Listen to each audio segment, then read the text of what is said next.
हमारी इस धरती पर प्रकृति ने अपनी पूरी मेहरबानी बरसाई है। इस सौर मंडल में सिर्फ पृथ्वी ही एक ऐसा ग्रह है जहां प्रकृति ने अपने दोनों हाथों से और पूरी तन्मयता के साथ इसे विकसित किया है। अभी तक की वैज्ञानिक उन्नति के आधार पर हम कह सकते हैं कि हमारे इस पूरे ब्रह्मांड में पृथ्वी ही एक ऐसा ग्रह है जो कि इस ब्रह्मांड का सबसे सुंदर ग्रह है। यहाँ पर पानी लिक्विड फॉर्म में उपस्थित है, तो वहीं इसके वायुमंडल में गैसों का अनुपात भी जीवन को विकसित करने के लिए ही बना है। जीवन को लगातार विकासशील बनाने के लिए धरती पर ऊंचे ऊंचे पहाड़ों से लेकर गहरी खाइयों का निर्माण हुआ है। लंबे चौड़े साफ घास के मैदान हैं, तो वहीं कहीं पर आसमान छूते पेड़ों से भरे घने जंगल मौजूद हैं। आंखों से दिखाई नहीं देने वाले छोटे बैक्टीरिया से लेकर के हाथी जैसे विशालकाय जीव मौजूद है। धरती पर पानी में तैरने वाले विशालकाय जीवों से लेकर के आकाश की ऊंचाई तक उड़ने वाले पक्षी भी इसे और भी ज्यादा खूबसूरत और मन को मोह लेने वाला बना देते हैं। लेकिन पिछले कुछ दशकों से धरती की ये खूबसूरती धीरे धीरे खतरे की ओर बढ़ रही है। पृथ्वी की इस खूबसूरती को धरती पर रहने वाले सबसे बुद्धिमान जानवर यानी इंसान की नजर लग गई है। पिछले कुछ दशकों में पृथ्वी के एवरेज टेम्परेचर में काफी बदलाव देखे गए हैं। जहां कभी भी बारिश की बूंदें नहीं बरसती थी, जहां सिर्फ बारिश के रूप में बर्फ गिरती थी, उन जगहों पर भी बारिश की बूंदें गिरने लगी है। रेगिस्तान का विस्तार होने लगा है, मौसमों का समय बदलने लगा है, बेमौसम बरसात होने लगी है, तो वहीं कहीं कहीं पर सूखा पड़ने लगा। प्राकृतिक आपदाओं में लगातार बढ़ोतरी हो रही है। बाढ़ और जंगल में लगने वाली आग तो इस समय की सामान्य घटनाएं हो गई है। ये इतनी सामान्य हो गई है कि धरती पर हर समय कहीं ना कहीं जंगलों में आग लगी हो रही होती है, और जंगलों में लगने वाली आग की चपेट में धरती के फेफड़े कहे जाने वाले अमेज़न के जंगल भी बचे नहीं रह सके हैं। धरती की खूबसूरती में चार चांद लगाने वाले जीवों की अनेकों प्रजातियां अपने अस्तित्व को बचाए रखने के लिए संघर्ष करती दिखाई देती है, तो वहीं बहुत सी प्रजातियां ऐसी भी हैं जो हमेशा हमेशा के लिए खत्म हो चुकी हैं। इस सबके पीछे एक ही कारण है, और वो कारण है मनुष्य की भौतिक उन्नति। अपने आप को बहुत ज्यादा एक्टिव, समृद्ध और अपने जीवन को आरामदायक बनाने के लिए मानव ने हर प्रकार के हथकंडे अपनाए हैं। मानव ने हर वो कदम उठाया है जिसके दम पर वो अपने जीवन को आसान बना सके, फिर इसके लिए उसे चाहे कितना ही प्रकृति को खत्म क्यों ना करना पड़े, वो इससे पीछे नहीं रहता। धरती पर मौसम कभी भी बदल सकता है।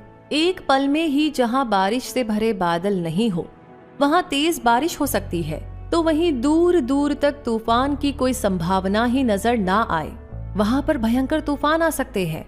मौसम एक अस्थायी बदलाव है जो समय के साथ हर समय बदलता रहता है।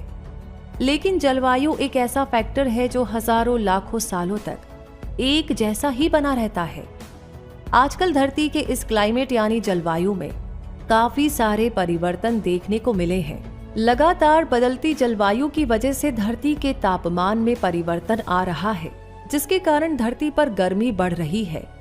इस बढ़ती गर्मी के कारण समुद्रों का जलस्तर भी बढ़ रहा है, जिसके कारण समुद्र में स्थित छोटे छोटे टापुओं वाले देश अपने आप को बचाए रखने के लिए संघर्ष करते दिखाई दे रहे हैं। बदलती जलवायु के कारण अनेक प्रकार की बीमारियां बढ़ रही है।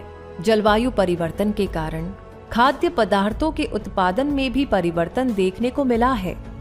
इस परिवर्तन को देखते हुए विश्व स्वास्थ्य संगठन WHO ने क्लाइमेट चेंज को इस शताब्दी का सबसे भयानक संकट कहा है। बढ़ते इस पर्यावरणीय संकट को अनेक प्रकार की रिसर्च डेटा के आधार पर एनालाइज करने पर यह पाया गया है कि पिछले कुछ दशकों में धरती के एवरेज टेम्परेचर में लगभग 1 डिग्री से 2 डिग्री तक की बढ़ोतरी देखी गई है। जहां 1850 से 1900 तक के 5 दशक में धरती के एवरेज टेम्परेचर में बढ़त लगभग 0.95 डिग्री सेल्सियस तक रही है, तो वहीं साल 2011 से 2020 के दशक में ये लगभग 1.20 डिग्री सेल्सियस तक रही है। इस तरह से ये माना जा सकता है कि 1850 से लेकर के 2020 तक के समय में धरती के एवरेज टेम्परेचर में लगभग 1.05 डिग्री सेल्सियस तक का बदलाव आया है। जलवायु परिवर्तन से संबंधित डेटा के अनुसार सतह के तापमान में हर साल लगभग 0.2 डिग्री सेल्सियस तक की बढ़ोतरी दर्ज की गई है।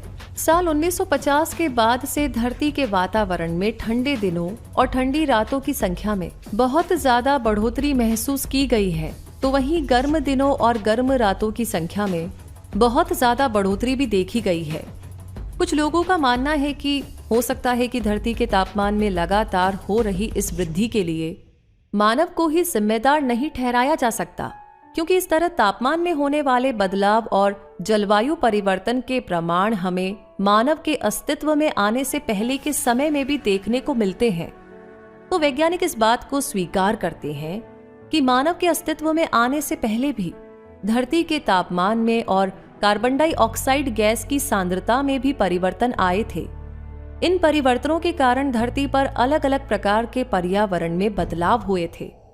लेकिन वर्तमान समय में मानव को इसलिए दोषी ठहराया जाता है क्योंकि जब मानव के अस्तित्व में आने से पहले का क्लाइमेट चेंज डेटा देखे तो उस समय जिस तरह के ग्लोबल वार्मिंग के इफेक्ट देखे गए थे वो बहुत ही धीमे धीमे अस्तित्व में आए थे। उस समय वातावरण के बदलने की गति बहुत ही कम थी, तो वहीं कार्बन डाइऑक्साइड के कॉन्सेंट्रेशन में बदलाव भी बहुत ही धीमे धीमे हुए थे। लेकिन पिछले कुछ दशकों में मानव की गतिविधियों के कारण वायुमंडल में कार्बन डाइऑक्साइड की सांद्रता में इतनी तेजी दर्ज की गई है कि जितनी पृथ्वी के अस्तित्व में आने के बाद कभी भी दर्ज नहीं की गई।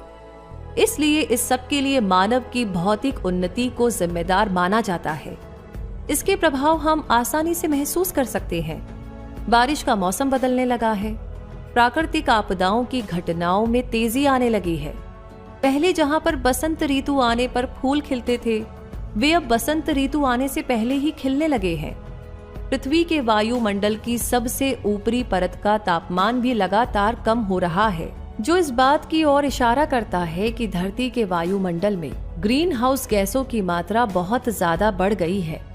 धरती के वायुमंडल में कार्बन डाइऑक्साइड में क्लोरोफ्लोरोकार्बन जैसी ग्रीन हाउस गैसों की मात्रा बहुत ज्यादा बढ़ गई है। ग्रीन हाउस गैस की एक निश्चित मात्रा हमारे वायुमंडल में धरती के लिए एक तरह से सुरक्षा कवच का काम करती है। ये हमारे वायुमंडल में रहकर के धरती के चारों तरफ एक ऐसा सुरक्षा कवच विकसित करती है जिसके कारण धरती के तापमान को पेड़ पौधों और जीवों के रहने लायक बनाया जाता है। अब सवाल ये है कि ये ग्रीन हाउस गैसेस हमारी धरती के लिए कितनी आवश्यक है, तो इसे आप इस बात से समझ सकते हैं कि चंद्रमा पर कोई भी वायुमंडल नहीं पाया जाता है। वहां पर धरती के वायुमंडल की तरह कोई भी ग्रीन हाउस गैस भी नहीं पाई जाती है, जिसके कारण दिन के समय में चंद्रमा की सतह का तापमान 100 डिग्री सेल्सियस से ऊपर होता है, तो वहीं रात में उसी सतह का तापमान माइनस में 150 डिग्री से नीचे होता है। अगर ऐसा ही हमारी धरती के साथ भी होता तो दिन का तापमान तो हमें जला करके भस्म कर देता, तो वहीं रात का तापमान हमें पूरी तरह से बर्फ बनाकर खत्म कर देता। मतलब जीवन का नामो निशान कहीं पर दिखाई नहीं देता। और इतनी सुंदर दिखाई देने वाली ये धरती भी इस सौर मंडल के दूसरे ग्रहों जैसी बेजान और बंजर होती। ग्रीन हाउस गैस से सूर्य से आने वाली किरणों को धरती की सतह तक आने देती है और धरती की सतह तक पहुंची ये किरण रिफ्लेक्ट होकर के वापस अंतरिक्ष में जाने की कोशिश करती है। रिफ्लेक्ट होकर के अंतरिक्ष में जाने वाली इन किरणों को इन ग्रीन हाउस गैसेस के द्वारा रोक लिया जाता है, जिससे धरती के चारों तरफ के औसत तापमान को बनाए रखा जा सके। लेकिन धरती के वायुमंडल की सबसे ऊपरी परत, जहां का तापमान लगभग 1500 डिग्री सेल्सियस के आसपास रहता है, वहां का तापमान अब गिरने लगा है। पहले धरती के वायुमंडल में पाए जाने वाली ग्रीन हाउस गैस रिफ्लेक्ट होने वाली किरणों का कुछ ही भाग अवशोषित कर पाती थी और बाकी की किरणें रिफ्लेक्ट होकर के धरती के वायुमंडल की ऊपरी परत से होते हुए अंतरिक्ष में चली जाती है। ऐसा इसलिए होता है क्योंकि धरती के वायुमंडल में पाई जाने वाली ग्रीन हाउस गैस का कॉन्सेंट्रेशन आज की तुलना में बहुत ही कम था, जबकि आज लगातार धरती के वायुमंडल में ग्रीन हाउस गैसों का कंसंट्रेशन बढ़ता ही जा रहा है। लगातार बढ़ते इस कंसंट्रेशन की वजह से रिफ्लेक्ट होने वाली सूर्य की किरणें ग्रीन हाउस गैसेस के द्वारा सोख ली जाती है और उनकी बहुत ही कम मात्रा वापस अंतरिक्ष में पहुंच पाती है। इस कारण से वायुमंडल की सबसे ऊपरी परत का तापमान गिरने लगा है। 1970 के बाद से धरती के वैश्विक तापमान की तुलना में धरती की सतह का तापमान लगभग 2 गुना तेजी से बढ़ा है। धरती की सतह पर अलग अलग जगह पर अलग अलग तापमान होता है। ये तापमान इस बात पर निर्भर नहीं करता है कि कहां पर ग्रीन हाउस गैसेस की मात्रा ज्यादा है और कहां पर ग्रीन हाउस गैसेस की मात्रा कम है, क्योंकि वायुमंडल में पाई जाने वाली ग्रीन हाउस गैसेस पूरी धरती पर बराबर मात्रा में फैली रहती है। इस वजह से बढ़ते तापमान का असर पूरे विश्व में दिखाई देता है। 1970 के बाद से लगातार बढ़ते इस तापमान ने ही धरती के तापमान को बढ़ा दिया है, जिससे महाद्वीप गर्म हो गए हैं और बर्फ पिघलने लगी है। जब हम धरती के गर्म होने के आंकड़ों को देखते हैं तो पाते हैं कि उत्तरी गोलार्ध और उत्तरी ध्रुव दक्षिणी गोलार्ध और दक्षिणी ध्रुव की तुलना में तेजी से गर्म हुए हैं। उत्तरी गोलार्ध में सबसे ज्यादा जमीन है तो वहीं यहाँ पर बारिश के रूप में बर्फ गिरती है। उत्तरी गोलार्ध में ही धरती की सबसे ज्यादा बर्फ पाई जाती है तो वहीं यहाँ पर समुद्री बर्फ भी बहुत ज्यादा मात्रा में पाई जाती है, जिसके कारण समुद्रों की बर्फ पिघल करके दुनिया के महासागरों में मिलने लगी है। तो वहीं इसका प्रभाव अंटार्कटिका की बर्फ पर भी पड़ा है। अंटार्कटिका महाद्वीप की बर्फ पिघलकर सीधे समुद्र के पानी में मिल रही है, जिसके कारण एक कमजोर गल्फ स्ट्रीम का जन्म होने लगा है। इस कमजोर गल्फ स्ट्रीम की वजह से समुद्र के तापमान में अनियमित परिवर्तन आ रहे हैं। इसी अनियमित परिवर्तन के कारण समुद्र के बहाव में भी बदलाव आया है। इस बदलाव के कारण धरती के मौसम में तेजी से बदलाव को महसूस किया जा रहा है। लेकिन अब सवाल ये उठता है कि जब हम इस तरह के बदलाव को महसूस कर रहे हैं तो इन सब बदलाव के पीछे वे कौन से कारण हैं जिन्हें ठीक करके हम धरती को खत्म होने से बचा सकते हैं। तो वहीं वे कौन से फैक्टर है जिसके कारण धरती के वैश्विक तापमान में इतनी ज्यादा वृद्धि महसूस की जा रही है। तो धरती की जलवायु जो है वो हमेशा से बदलती आई है। लगातार बदलती इस जलवायु के पीछे धरती से बाहर के फैक्टर्स भी जिम्मेदार होते हैं, जैसे कि सूर्य की ऊर्जा में कमी, ज्वालामुखी का विस्फोट, सूर्य के चारों ओर जिस ऑर्बिट में धरती चक्कर लगाती है उस ऑर्बिट में बदलाव के कारण धरती पर समय समय पर अनेक प्रकार की ग्लोबल वार्मिंग इफेक्ट्स महसूस किए गए हैं। अब सवाल ये हो सकता है कि अगर धरती के वातावरण में होने वाले ग्लोबल वार्मिंग इफेक्ट का कारण धरती के बाहर के फैक्टर्स हैं, तो फिर मानव को इन सब के लिए जिम्मेदार क्यों ठहराया जाता है? तो बात ऐसी है कि जब हम धरती का तापमान बढ़ाने वाले इन सारे फैक्टर्स को देखते हैं तो पाते हैं कि इनका प्रभाव इतना ज्यादा नहीं है, क्योंकि अगर हम सौर तूफान को धरती के तापमान में होने वाली वृद्धि के लिए जिम्मेदार माने तो इससे धरती के हर हिस्से का तापमान बढ़ना चाहिए। लेकिन तापमान वृद्धि के डेटा एनालिसिस से तो हमें यही बात पता चलती है कि धरती की ऊपरी परत के तापमान में इस तरह के कोई भी बदलाव नहीं देखे गए हैं, जबकि धरती की सबसे निचली परत में ही इस तरह के बदलाव को महसूस किया गया है, जिसका साफ साफ मतलब ये है कि धरती की सतह पर कुछ ऐसा हो रहा है जिसके कारण धरती के वायुमंडल की सबसे निचली परत का तापमान बढ़ रहा है। तो वहीं वायुमंडल की सबसे ऊपरी परत के टेम्परेचर में किसी भी तरह का कोई परिवर्तन या कहीं की तापमान में वृद्धि को दर्ज नहीं किया गया है, जो कि इस बात की ओर इशारा करती है कि धरती के वायुमंडल में ग्रीन हाउस गैसों की कंसंट्रेशन बहुत ज्यादा बढ़ गई है। हमारी ये धरती सूर्य से आने वाले प्रकाश को अवशोषित कर लेती है और उसके बाद उसे हीट वेव्स के रूप में वापस अंतरिक्ष में रिफ्लेक्ट भी कर देती है। अंतरिक्ष में रिफ्लेक्ट होने वाली ये हीट वेव्स धरती के वायुमंडल से होकर गुजरती है। धरती के वायुमंडल में पाई जाने वाली ग्रीन हाउस गैस के द्वारा इन्हें अवशोषित कर लिया जाता है, जिसके कारण पूरी धरती के औसत तापमान को नियंत्रित किया जाता है। धरती पर ग्रीन हाउस इफेक्ट पैदा करने में सबसे बड़ी भूमिका वाटर वेपर्स की होती है। ये धरती पर ग्रीन हाउस इफेक्ट के लिए अकेले ही 50% के लिए जिम्मेदार होती हैं। लेकिन लगातार बढ़ती मानवीय उन्नति के कारण औद्योगिक क्रांति के बाद बहुत ज्यादा फॉसिल फ्यूल का उपयोग बढ़ा है। तो लगातार बढ़ते फॉसिल फ्यूल के उपयोग की वजह से धरती के वायुमंडल में ग्रीन हाउस गैसों की सांद्रता में बहुत ज्यादा वृद्धि को दर्ज किया गया है। ये आंकड़े कितने ज्यादा डराने वाले हैं, आप इन्हें देख सकते हैं। जहां 1750 में धरती के वायुमंडल में कार्बन डाइऑक्साइड की सांद्रता लगभग 48% थी, तो वहीं ये सांद्रता 2019 में बढ़कर के 160% तक हो गई है। वहीं अगर हम मीथेन जैसी ग्रीन हाउस गैसेस में होने वाली वृद्धि के आंकड़े देखें तो ये बहुत ही ज्यादा चौंकाने वाले हैं। औद्योगिक क्रांति के बाद से मीथेन गैस की सांद्रता में वृद्धि इतनी तेज हुई कि जितनी पिछले 8 लाख सालों में भी नहीं हुई है। तो क्लाइमेट चेंज से जुड़े आंकड़े बहुत ही ज्यादा डराने वाले हैं। साल 2018 के अगर हम ग्रीन हाउस गैसेस के आंकड़ों को देखें तो ये हमें आने वाले बहुत ही बड़े खतरे की घंटी जैसे दिखाई देते हैं। साल 2018 में मानव द्वारा उत्सर्जित ग्रीन हाउस गैसेस का अगर आंकड़ा देखा जाए तो कार्बन डाइऑक्साइड का उत्पादन लगभग 52 बिलियन टन था।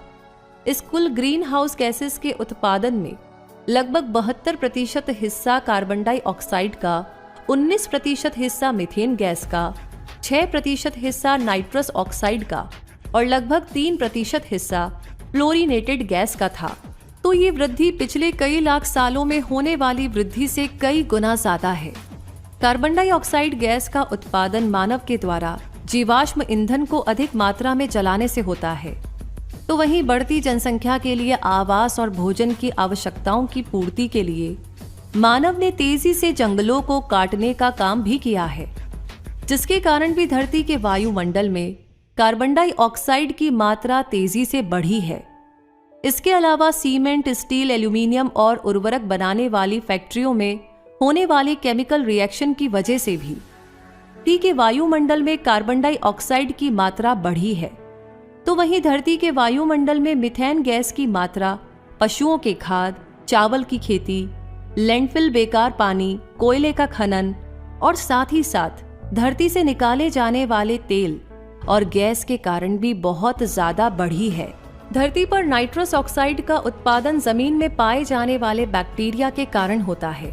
ये बैक्टीरिया वायुमंडल की नाइट्रोजन गैस को नाइट्रस ऑक्साइड में बदल देते हैं, जो पौधों के लिए फर्टिलाइजर का काम करती है। लेकिन उत्पादन बढ़ाने के लिए मानव ने कृषि के क्षेत्र में भी आर्टिफिशियल फर्टिलाइजर को काम में लेना शुरू कर दिया है। मानव ने फसल उत्पादन क्षमता को बढ़ाने के लिए फर्टिलाइजर का उपयोग इतनी तेजी के साथ किया है कि धरती के वायुमंडल में नाइट्रस ऑक्साइड की बढ़ती मात्रा चिंता का विषय बन गई है। धरती की ऊपरी सतह के नीचे पाए जाने वाले बैक्टीरिया मानव के द्वारा डाले गए केमिकल फर्टिलाइजर को सिंपल सब्सटेंस में तोड़ देते हैं। सिंपल सब्सटेंस में तोड़ने के बाद ये बैक्टीरिया नाइट्रस ऑक्साइड का उत्पादन करते हैं, जो वायुमंडल में एक तरह से ग्रीन हाउस इफेक्ट पैदा करती है। तो लगातार बढ़ती जनसंख्या की भोजन और आवास की पूर्ति करने के लिए मानव तेजी से धरती के जंगलों को खेती की जमीन में बदलने का भी काम कर रहा है, जिसकी वजह से धरती के जंगल तेजी से खत्म होते जा रहे हैं। तो लगातार तेजी से खत्म होते इन जंगलों की वजह से धरती के वायुमंडल की कार्बन डाइऑक्साइड की मात्रा में परिवर्तन महसूस किए जा सकते हैं। वर्तमान समय में धरती की कुल 34% भूमि सिर्फ खेती करने के काम में आती है, तो वहीं लगभग सिर्फ 26% हिस्से में ही जंगल बचे हैं। बाकी के 30% हिस्से में रेगिस्तान और बर्फ से ढके बड़े बड़े ग्लेशियर मौजूद हैं। इस तरह से हम देखते हैं कि धरती पर ग्रीन हाउस गैसेस को बढ़ाने में सबसे बड़ा योगदान कृषि भूमि का बढ़ना है। आज के समय में धरती पर जंगलों का क्षेत्रफल कम है, तो वहीं कृषि करने योग्य भूमि का क्षेत्रफल बहुत ही ज्यादा है। धरती के इस भूमि परिवर्तन के कारण धरती के वातावरण में ग्लोबल वार्मिंग इफेक्ट पैदा हो रहा है। धरती के क्लाइमेट चेंज के लिए ज्वालामुखी को भी जिम्मेदार माना जाता है, लेकिन औद्योगिक क्रांति के बाद कभी भी एक भी सबसे प्रभावशाली शक्तिशाली ज्वालामुखी विस्फोट को अभी तक नहीं देखा गया है। अभी तक ऐसे ज्वालामुखी को फटते हुए नहीं देखा गया है कि शक्तिशाली ज्वालामुखी विस्फोट के कारण निकलने वाली गैस और धूल के कारण धरती का वायुमंडल पूरी तरह से ढक गया हो, जिससे सूरज से आने वाली रोशनी धरती की सतह तक नहीं पहुंच पाती और धरती का औसत तापमान गिरने लगता। लेकिन औद्योगिक क्रांति के बाद से अभी तक ऐसा कोई भी ज्वालामुखी विस्फोट नहीं हुआ है। तो वहीं धरती की सतह पर होने वाले छोटे ज्वालामुखी विस्फोट के कारण निकलने वाली कार्बन डाइऑक्साइड की मात्रा मनुष्य के द्वारा उत्पादन किए जाने वाले कार्बन डाइऑक्साइड की मात्रा से 1% से भी कम है। यानी हम कह सकते हैं कि ज्वालामुखी के द्वारा उत्सर्जित की जाने वाली कार्बन डाइऑक्साइड की मात्रा मनुष्य के द्वारा उत्सर्जित की जाने वाली कार्बन डाइऑक्साइड की मात्रा का 1% की बराबरी भी नहीं करता है। तो हम कह सकते हैं कि औद्योगिक क्रांति के बाद धरती के वायुमंडल में कार्बन डाइऑक्साइड की बढ़ती मात्रा के लिए औद्योगिक क्रांति ही जिम्मेदार है। धरती पर बढ़ते तापमान के लिए सूरज से आने वाली सौर विकिरणों को भी जिम्मेदार माना जाता है। सूर्य से आने वाले सौर विकिरण का प्रभाव धरती के क्लाइमेट पर पड़ता है, लेकिन साल 1600 से अभी तक के सौर किरणों के डेटा के अनुसार धरती के वायुमंडल में तापमान को बढ़ाने जैसा कोई भी प्रभाव देखा नहीं गया है। अगर सौर किरणों की मात्रा बढ़ती तो धरती का आयन मंडल और क्षोभ मंडल भी गर्म हो जाते। लेकिन डेटा हमें यह बताता है कि धरती के वायुमंडल की सबसे निचली परत ही सबसे ज्यादा गर्म हो रही है। तो वहीं धरती के वायुमंडल की सबसे ऊपरी परत का तापमान लगातार कम होता जा रहा है, जो कि इस बात की ओर इशारा करता है कि सूरज से आने वाली सौर किरणों की मात्रा में कोई बहुत ज्यादा वृद्धि महसूस नहीं की गई है। सौर विकिरणों में होने वाली वृद्धि इतनी भी ज्यादा नहीं है कि यह धरती के तापमान को इस तरह से प्रभावित कर सके। ग्रीन हाउस गैसों के कारण धरती के तापमान में होने वाली वृद्धि सहित अनेक प्रकार के हानिकारक रिजल्ट हो सकते हैं। जैसे जैसे धरती के तापमान में बढ़ोतरी होती जाएगी, वैसे वैसे पानी के वेपोराइजेशन की रेट भी बहुत ज्यादा बढ़ जाएगी, जिससे वायुमंडल में घने बादल बन सकते हैं। और लगातार बनते घने बादलों के कारण सूरज से आने वाली किरणों को धरती की सतह पर पहुंचने से पहले ही रिफ्लेक्ट कर दिया जाएगा, जिसके कारण धरती की सतह का तापमान कम होने लगेगा और हमारा ये ग्रह एक बार फिर से हिमयुग के दौर में पहुंच जाएगा। वहां पर हर तरफ बर्फ ही बर्फ दिखाई देगी। अब अगर ये माना जाए कि बादल बहुत ज्यादा ऊंचाई पर पहुंच जाएंगे और वे पतले हो जाएंगे, तो ऐसी सिचुएशन में ये बादल इंसुलेटर के रूप में काम करेंगे, जिससे ये सूर्य से आने वाली विकिरणों को अवशोषित नहीं करेंगे, जबकि ये सूर्य से आने वाली किरणों को सीधे ही धरती की सतह तक पहुंचा देंगे, जिससे ग्रह का टेम्परेचर बहुत ज्यादा बढ़ जाएगा। और चारों तरफ इस बढ़ते टेम्परेचर के कारण हर तरह के प्राकृतिक चक्र गड़बड़ा जाएंगे। वातावरण में लगातार बढ़ती ग्रीन हाउस गैसों के कारण ध्रुव पर जमी हुई बर्फ लगातार पिघल रही है, जिसके कारण समुद्र का जल स्तर भी बढ़ रहा है। वैसे एक अनुपात के मुताबिक 1993 से लेकर 2020 तक समुद्र के जल स्तर में हर साल लगभग 3.3 मिलीमीटर की वृद्धि हुई है। वैज्ञानिकों के अनुसार 21वीं सदी में तो ये आंकड़े बहुत ही ज्यादा चौंकाने वाले होंगे, क्योंकि 21वीं सदी से मानव की फॉसिल फ्यूल पर लगातार बढ़ती निर्भरता की वजह से ऐसा माना जा रहा है कि समुद्र का जल स्तर 61 सेंटीमीटर से लेकर के लगभग 110 सेंटीमीटर तक बढ़ सकता है। एक अनुमान के मुताबिक वातावरण में बढ़ती गर्मी के कारण ग्लेशियरों की बर्फ की मोटी मोटी चादर पिघलकर समुद्र में मिल रही है। तो अगर इस उत्सर्जन को नहीं रोका गया तो साल 2100 तक समुद्र का जल स्तर लगभग 2 मीटर तक बढ़ जाएगा। समुद्र के जल स्तर में इतनी बड़ी वृद्धि समुद्र में स्थित टापू वाले देशों के लिए अस्तित्व के सवाल खड़े कर सकती है। आने वाले समय में हो सकता है कि आने वाले समय में हमें दुनिया के बहुत से देश इस मानचित्र से गायब होते हुए दिखाई दे, क्योंकि वे समुद्र की गहराई में समा जाएंगे। वातावरण में लगातार बढ़ती कार्बन डाइऑक्साइड गैस की मात्रा के कारण समुद्रों के जल में ऑक्सीजन की मात्रा घट रही है, क्योंकि समुद्र का जल वातावरण की कार्बन डाइऑक्साइड को अवशोषित कर लेता है, जिसके कारण समुद्रों का पानी पूरी तरह से एसिडिक होता जा रहा है। एसिडिक होते समुद्र के पानी में ऑक्सीजन की मात्रा भी घट रही है और वैश्विक तापमान में वृद्धि से समुद्र का पानी भी छूटा हुआ नहीं है। लगातार बढ़ते टेम्परेचर के कारण समुद्र का पानी भी तेजी से गर्म हो रहा है और हम जानते हैं कि गर्म पानी में ऑक्सीजन की मात्रा बहुत ज्यादा कम होती है। इस कारण से भी समुद्र के पानी में ऑक्सीजन की मात्रा में तेजी से कमी आई है और ऑक्सीजन की इसी कमी के कारण महासागरों की गहराई में रहने वाले जीव जंतु और पेड़ पौधे अपने अस्तित्व को बचाए रखने के लिए लगातार संघर्ष कर रहे हैं। अगर ये सिचुएशन नहीं बदली तो आने वाले समय में हमें समुद्री जीवों और समुद्री पेड़ पौधों की बहुत सारी प्रजातियों को विलुप्त होते हुए देखना पड़ेगा। इसे आप इस तरह से समझ सकते हैं कि लगभग 1.5 डिग्री सेल्सियस से 2 डिग्री सेल्सियस तक के तापमान में होने वाली वृद्धि के कारण पश्चिमी अंटार्कटिका और ग्रीनलैंड की बर्फ लगातार तेजी से पिघल रही है। लेकिन ये माना जा सकता है कि इनके पिघलने की दर कई शताब्दियों तक लगातार चलने वाली होगी। लेकिन इसका मतलब ये नहीं है कि बर्फ के पिघलने की गति कम होने की वजह से धरती की जलवायु पर कोई भी असर नहीं पड़ेगा। लगातार पिघलती बर्फ और गर्म होते समुद्रों के कारण महासागर की धाराओं में बदलाव हो सकते हैं।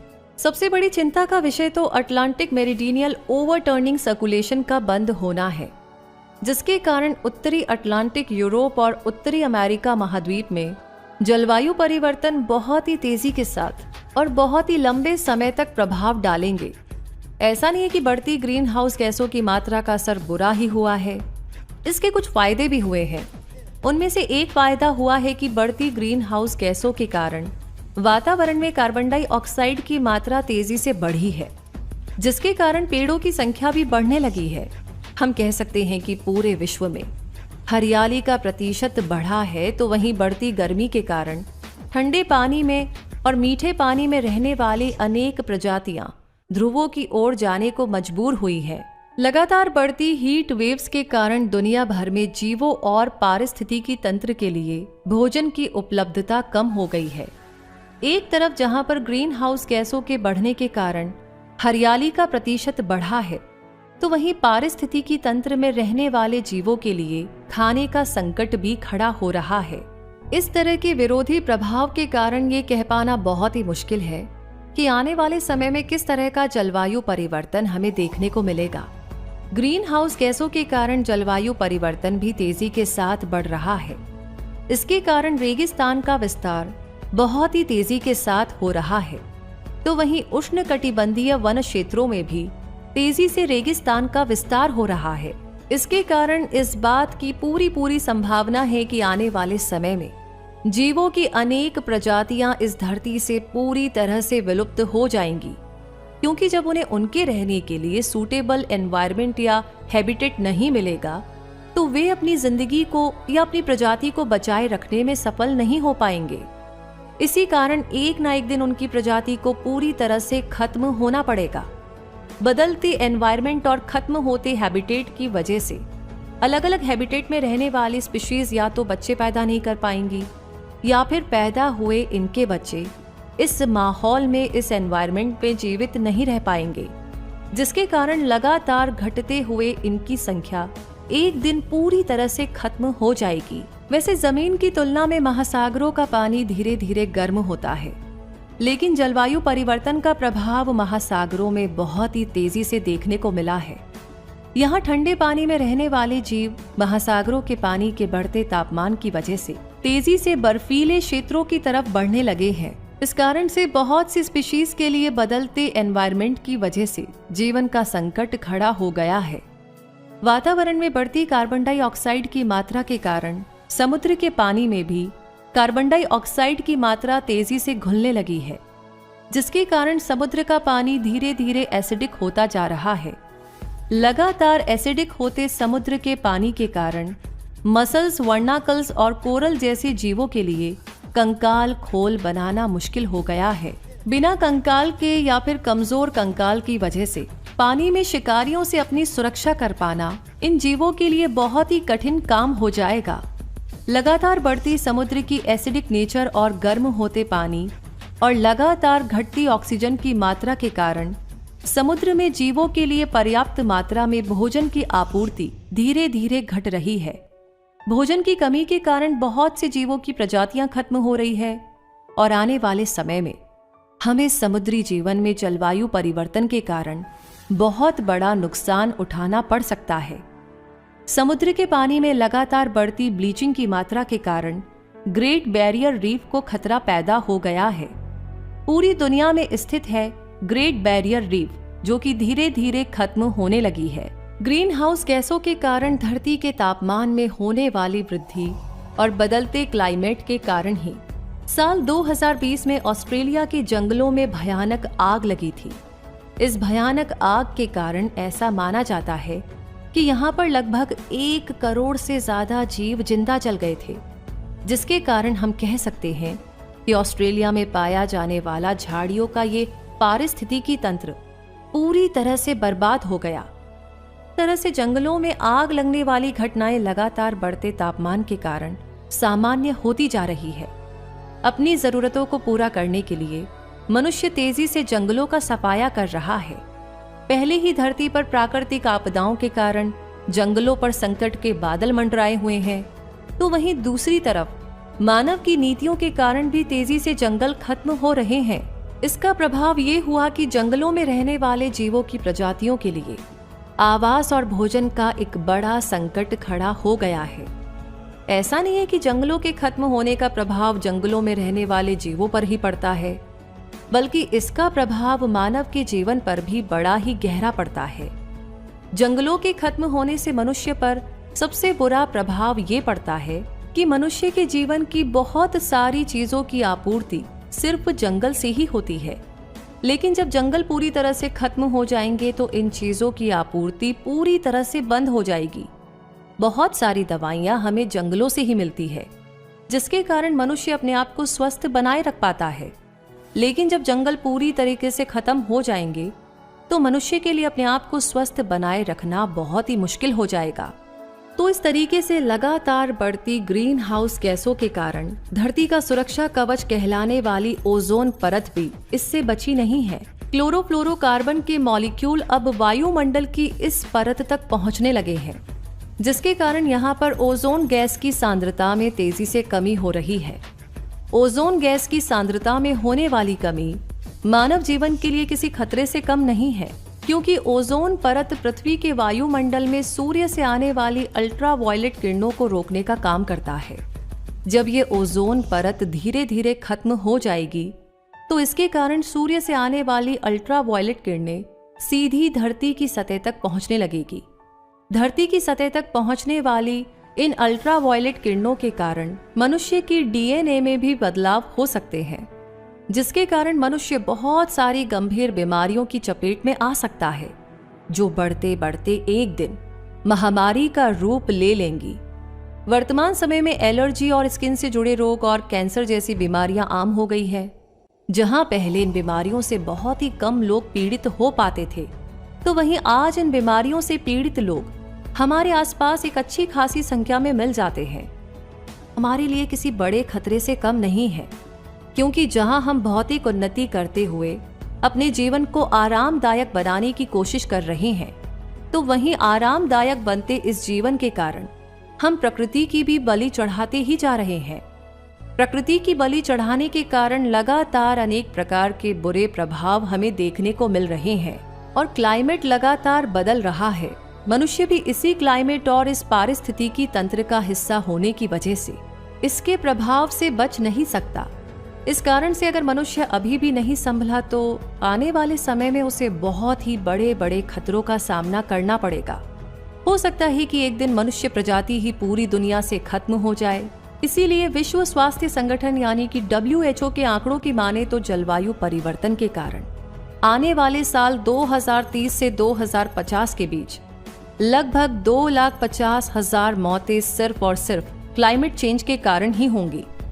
लगातार बढ़ती गर्मी के कारण बच्चों और बुजुर्गों में दस्त, मलेरिया, डेंगू और कुपोषण जैसे रोग पैदा हो जाएंगे। लगातार बढ़ते टेम्परेचर के कारण भोजन की क्वालिटी में भी परिवर्तन आया है, तो वहीं इसके उत्पादन में भी परिवर्तन आया है। इस कारण से WHO का मानना है कि 2050 के आते आते लगभग 5 लाख से ज्यादा मौतें वयस्क आयु के लोगों की हो सकती है। क्लाइमेट चेंज और ग्लोबल वार्मिंग के कारण भोजन के उत्पादन में भी तेजी से कमी आई है। साल 1981 से लेकर साल 2010 के बीच में मक्का, गेहूं और सोयाबीन के पूरे विश्व के उत्पादन में बहुत ज्यादा कमी दर्ज की गई है। अगर तापमान इसी तरह से बढ़ता रहा तो इसमें और भी ज्यादा कमी दर्ज की जा सकती है, जिसके कारण मनुष्य के सामने खाद्यान्न संकट पैदा हो जाएगा। वजह से लगभग 183 मिलियन लोग भूख की चपेट में आ सकते हैं या इससे प्रभावित हो सकते हैं।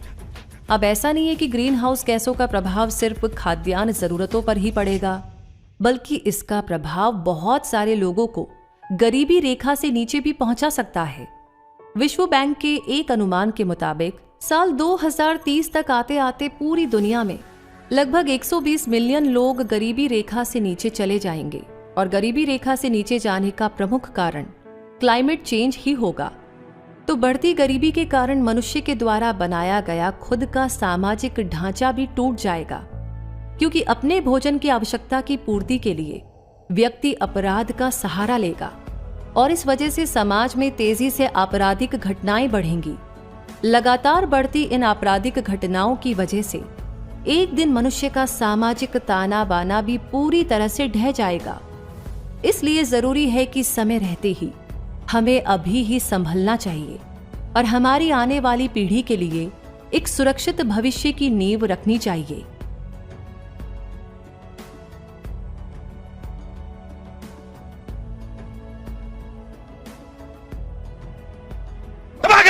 ठोक दीजिए, 5,000 लौटे दिख जाना चाहिए।